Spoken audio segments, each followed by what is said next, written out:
How much does it cost to drive to Alaska? Let's find out.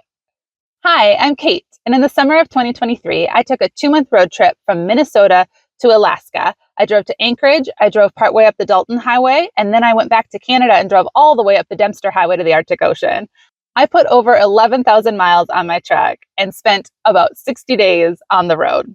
Today, I'm going to break down the cost of that trip so that anyone planning their own road trip up to Alaska can have an idea of what to expect.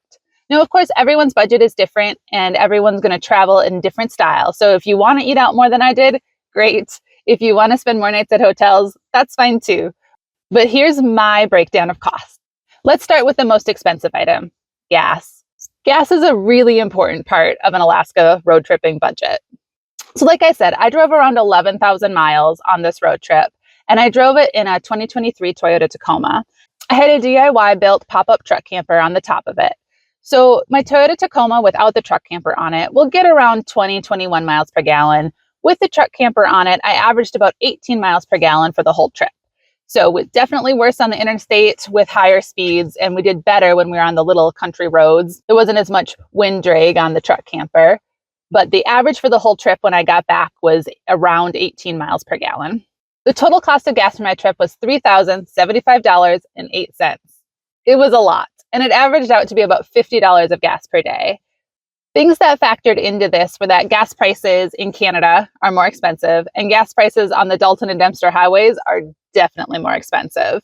So a lot of my gas was $4 to $5 per gallon as I was driving around. You can see that some of these gas stations were very remote. Gas was at a premium out there. And so I did spend some high gas prices on this trip. If you are not planning to drive up the Dalton or up the Dempster or go to as remote of areas, your gas prices might be a little bit better than mine. The next big expense was lodging. So I did a lot of camping. I spent a couple nights in hotels, but mostly I camped, and I did some free campsites as well. And so that helped keep my average lodging cost down to around $17 per night. For 2 months on the road, my total lodging costs were around $1,000, which honestly, I was pretty happy with. It's a lot better than what I would be paying in rent for an apartment.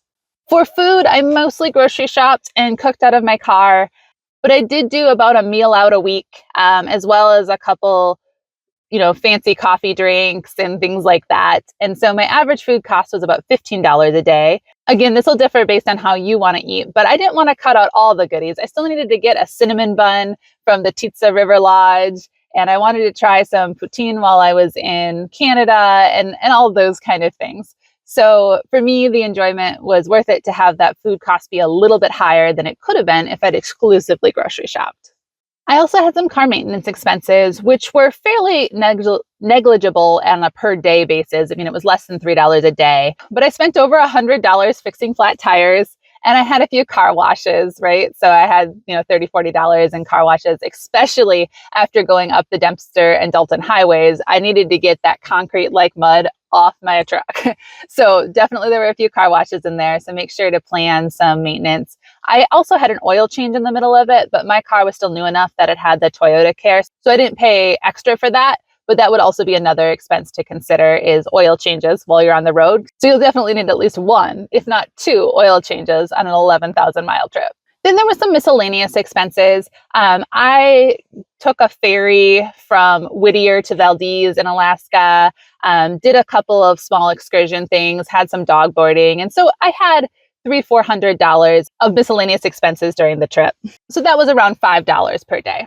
When I totaled everything up together, I came out to an average budget of around $91 per day.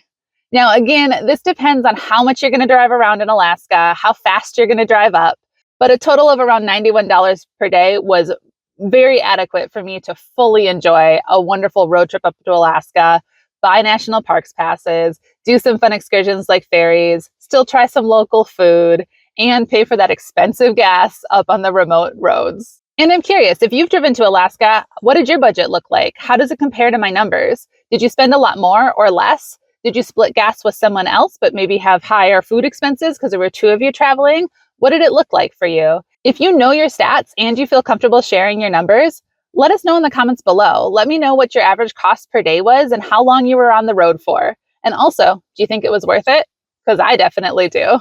If you're curious about my Alaska road trip, check out some of my other videos about Alaska. I've got a video about driving the Alaska Highway, some of the remote roads in Alaska, some of the best hikes, and then outside of Alaska, driving the Dempster in Canada was a phenomenal experience. Again, I hope that this video was helpful for some of you planning a trip to Alaska. And again, leave questions, feedback, or your personal experiences in the comments below.